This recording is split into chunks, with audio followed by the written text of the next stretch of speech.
I thought I wanted pure, unrestricted freedom until I woke up every day feeling lost, grasping for some kind of meaning and structure in my life. See, I'd been backpacking Europe for 3 months and had just landed in Bangkok, Thailand for the first time. And my life looked amazing. I was trying street food, going to floating markets, Muay Thai fights, rooftop bars, but I just felt weak, lazy, and lost. Each day just blurred into the next. My diet was trash. I wasn't eating healthy. My hair was falling out. And I broke my toe in Europe. So I wasn't exercising. I wasn't taking care of my body. And that was the turning point when I realized something needed to change. I realized I wasn't on vacation anymore. This was just my life now, and I had no structure to hold it all together. I kept meeting all these backpackers in the hostels that I was staying in.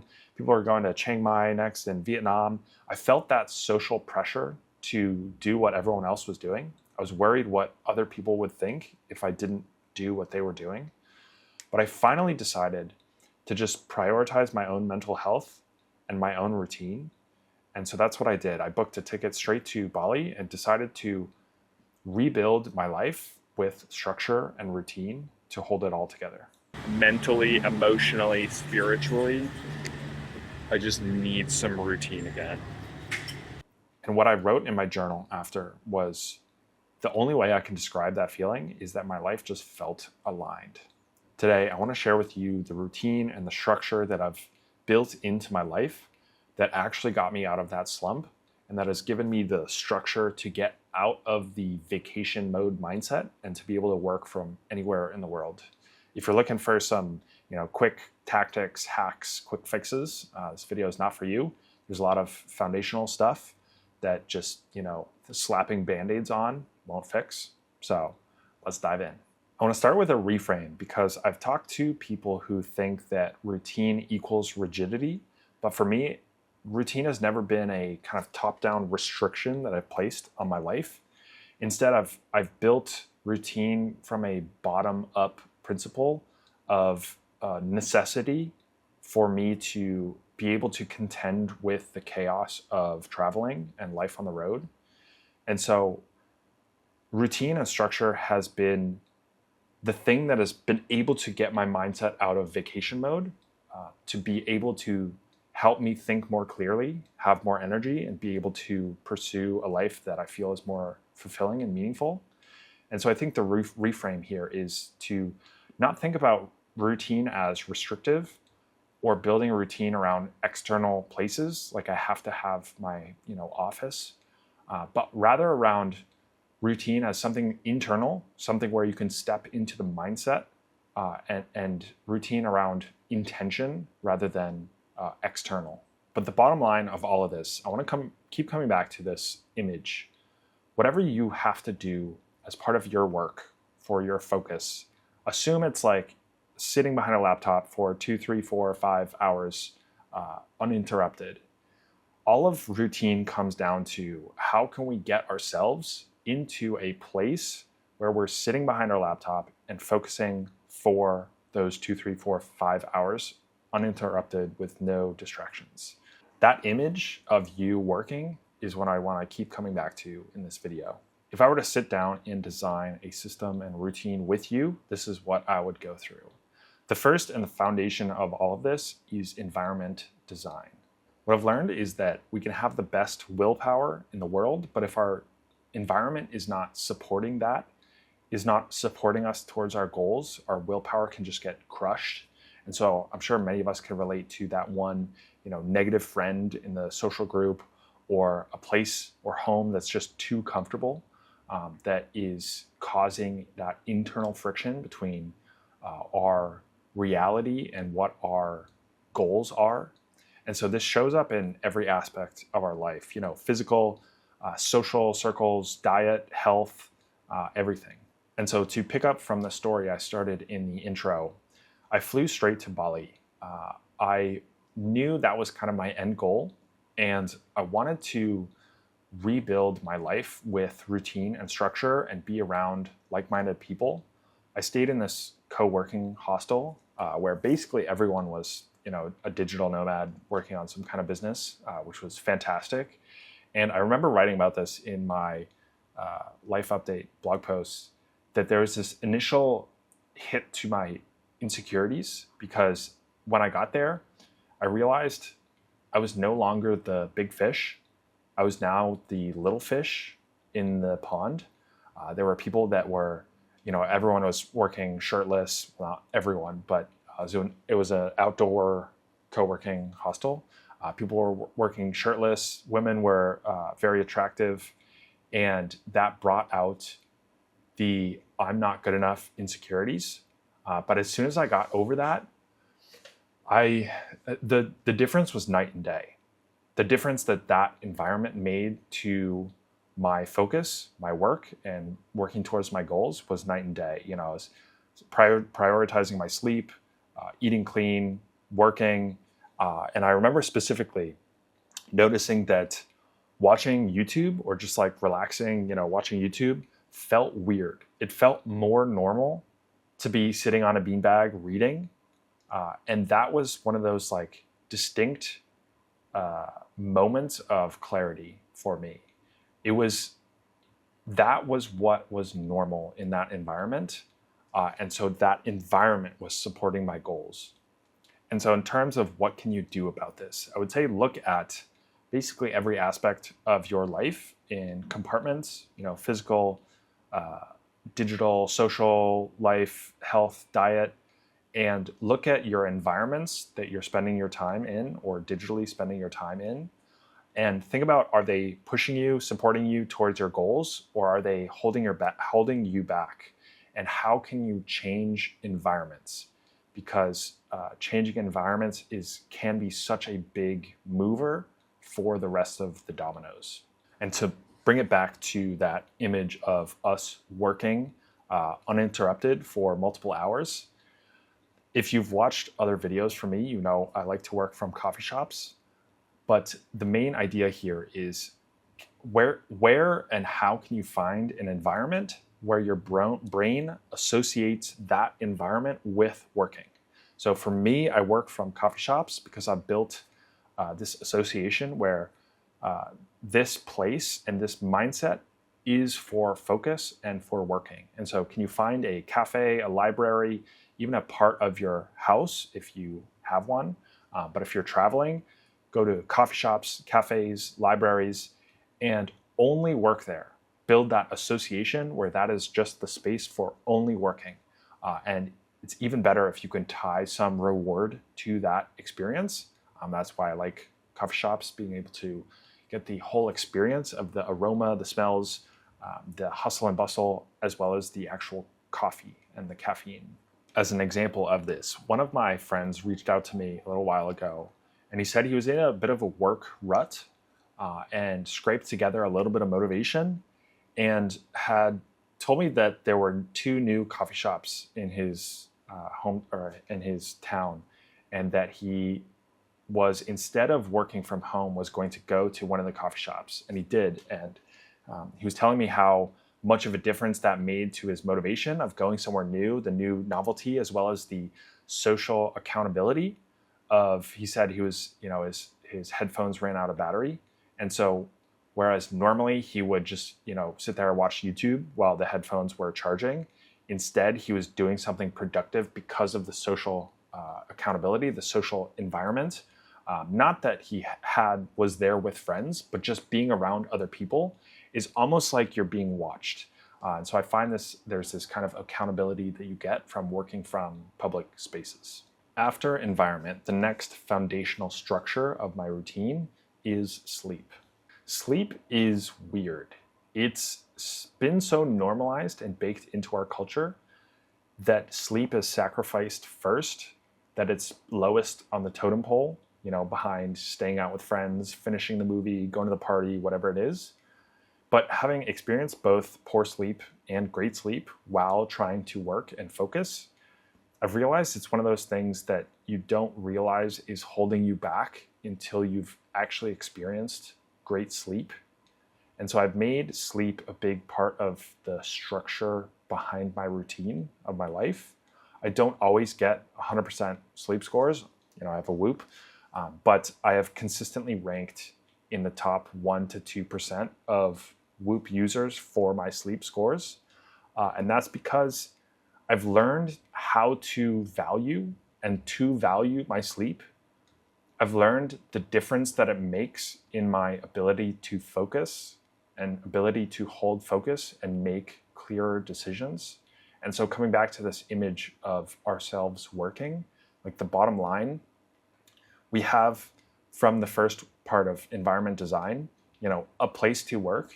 And now is how do we get ourselves to focus for long periods of time?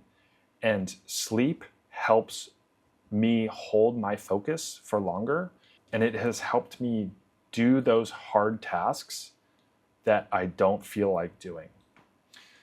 And so in terms of what to do about this, I have this whole full guide note on my sleep tips. Let me know if you want to hear about that. But for now, I would say, I can give you my tactics and hacks and quick fixes and whatever. But what makes the biggest difference is going to be you learning to value sleep yourself. And so how to do that is going to be experimenting with what does 6 hours of sleep feel like? What is 7 hours of sleep? What is 8, 9, 10? What does each feel like to you? And associate those, map those to how you feel and how well you can focus in the day. But besides that, I would say having a consistent routine is good. Going to bed at the same time, waking up at the same time, having a wind down routine, having a blacked out curtains, blacked out room, or eye mask, earplugs, and not doing anything else besides sleeping in your bed, like not spending time scrolling or whatever, because you start to associate, your brain is associating both stimulation with sleeping, which are two contradictory things. And so sleep has been the anchor for me, which brings me to the next part of this, which is these anchor routines and morning routines. Conceptually, anywhere in the world that you are, wherever you're traveling, it will always have a night. And so in that frame, you will always have the opportunity to reset your day, to reset your routine. And so with that comes the opportunity of the morning, which I found is the best way to create new associations, to add routine, to be able to reset your day, and to be able to focus. And so for me, for the last many years, have had a somewhat simple morning routine, I guess you would say. It's basically like wake up, water, brush, get ready, and then go for a walk, and then go to a coffee shop and work for 3 to 4.5 hours. It has been like this for years, and that has been a big foundation of my life, a big routine, and a big structure that I've added to my life, where it's like wherever I am in the world, I always know that in the morning, I'll go for a walk and I'll go to a coffee shop. And, maybe 90% of the time I'm working on my laptop, but that 10% of the time I'll go and I'll, just do some journaling or use that time to reflect and just wake up. But that has been the foundation, the structure that I've added to my life. It's always the same. And so back to this bottom line image of ourselves working, this section is like finding the time of day that you focus best. For me, I found that I focus best in the morning. And so I started to kind of protect that time and leverage this structure and time as sacred for me. One of the takeaways I had when I was working my 9-to-5 job and just felt frustrated with myself when I would, after dinner, just be carb crashed, sitting on my couch, scrolling on social media, and not making progress towards my goals.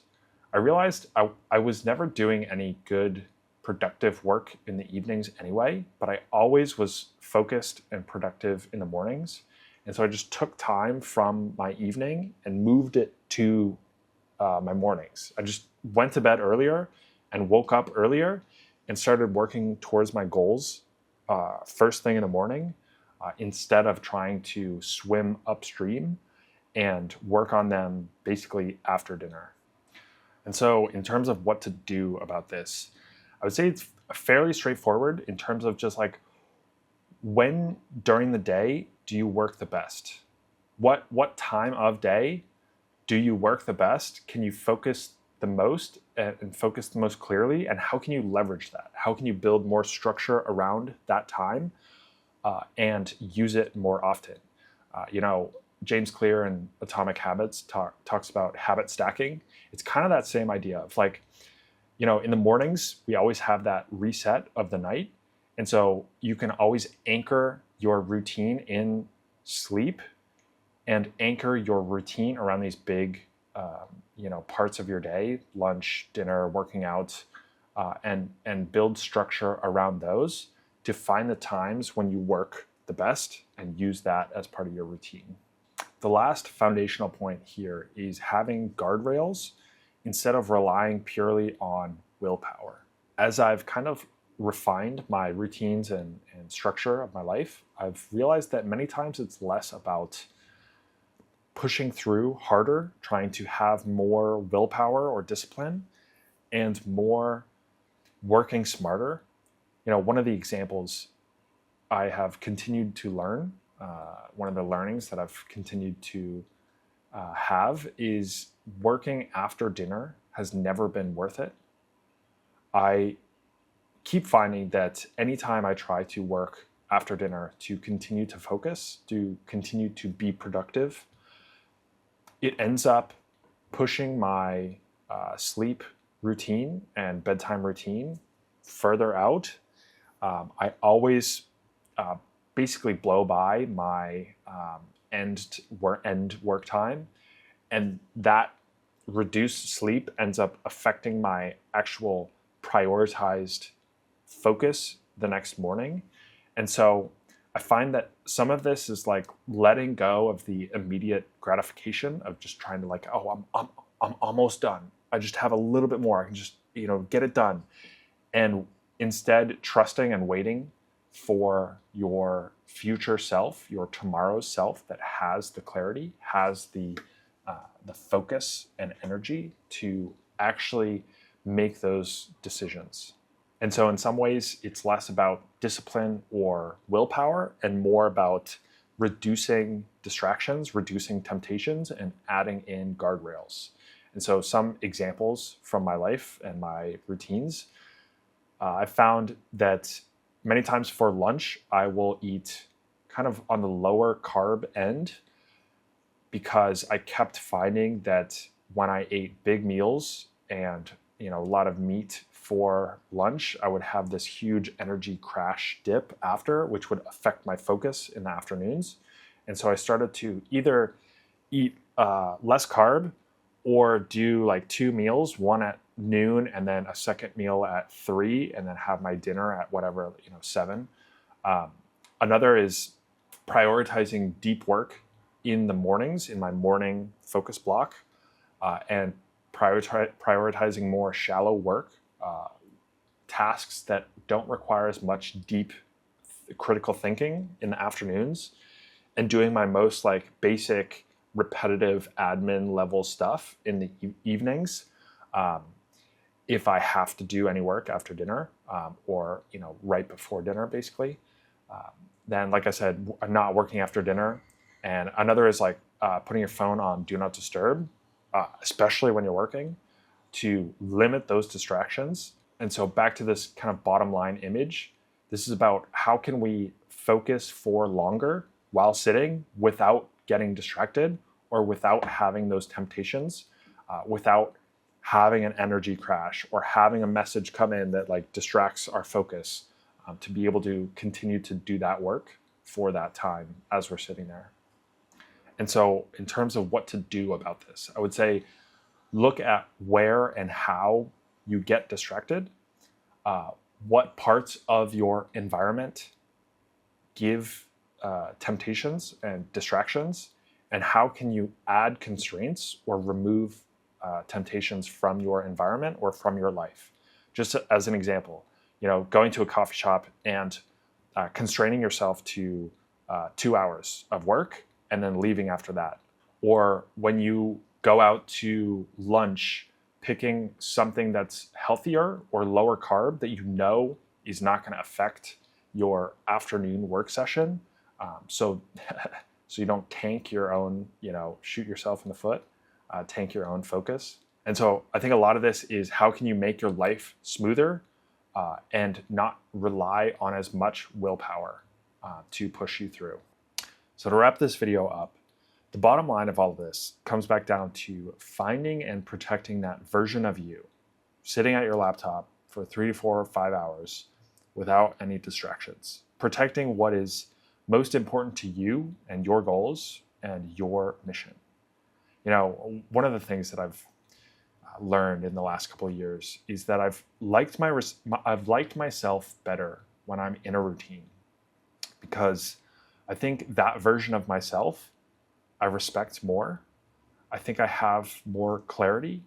I can think more clearly. I have more energy, and I'm able to give back and serve others more.